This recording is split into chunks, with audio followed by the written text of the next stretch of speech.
Assalamualaikum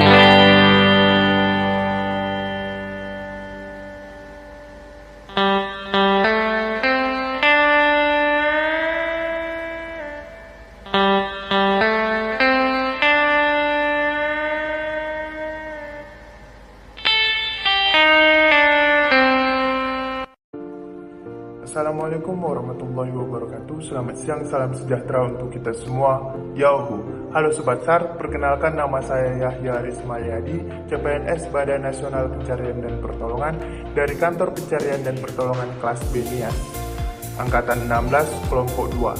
Di sini saya akan berbagi pengalaman saya belajar di hari kedua pada agenda 3 bersama Ibu Desti.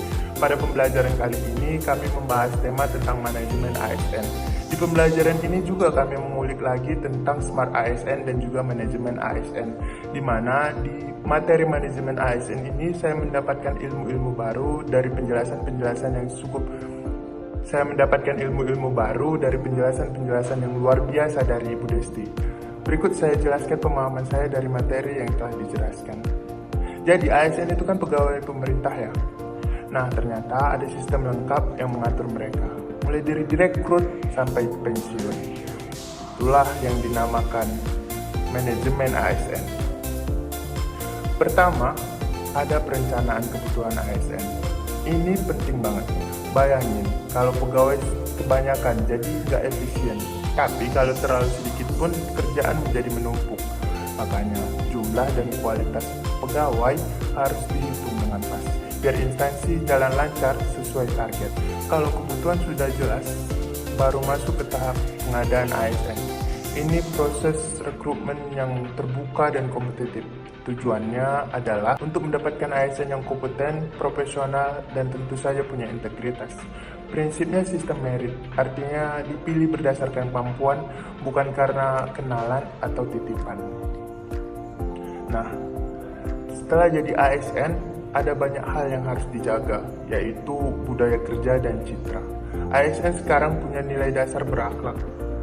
Nilai ini bukan cuma slogan, tapi benar-benar harus jadi pedoman.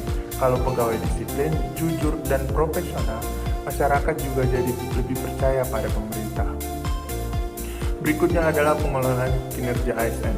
Jadi, kinerja tiap pegawai tidak dibiarkan begitu saja. Ada perencanaan, pemantauan, pembinaan, penilaian, sampai tindak lanjut. Hasilnya bisa dipakai untuk promosi, penghargaan, bahkan sanksi. Intinya, supaya kinerja individu selaras dengan tujuan organisasi. Lalu, ada pengembangan talenta dan karir. ASN dipersiapkan bukan cuma untuk hari ini, tapi juga untuk masa depan. Pegawai yang punya potensi besar akan dipetakan untuk mengisi jabatan strategis. Karir juga bisa berkembang lewat promosi atau rotasi sesuai kompetensi dan kinerja. Selain karir, ada juga pengembangan kompetensi. Jadi, ASN itu punya hak untuk terus belajar, biar nggak ketinggalan zaman. Karena tantangan makin kompleks, teknologi juga terus berubah. Kalau pegawai terus berkembang, pelayanan publik otomatis jadi lebih baik.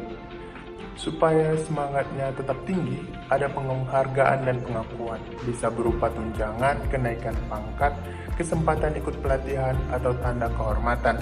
Tujuannya jelas, memberi motivasi, menumbuhkan nilai loyalitas, dan bikin budaya kerja lebih positif.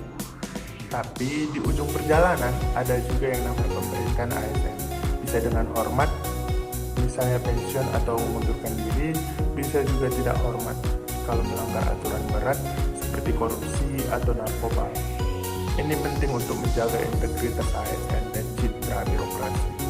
Nah, dari semua itu kita bisa lihat kalau manajemen ASN itu lengkap banget.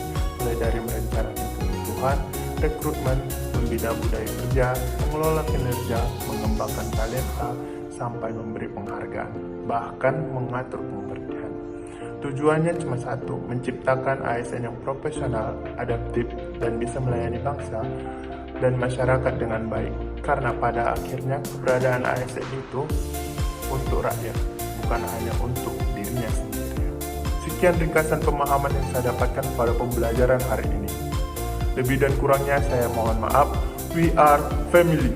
Afiknam Jagat Tamagram. Wassalamualaikum warahmatullahi wabarakatuh.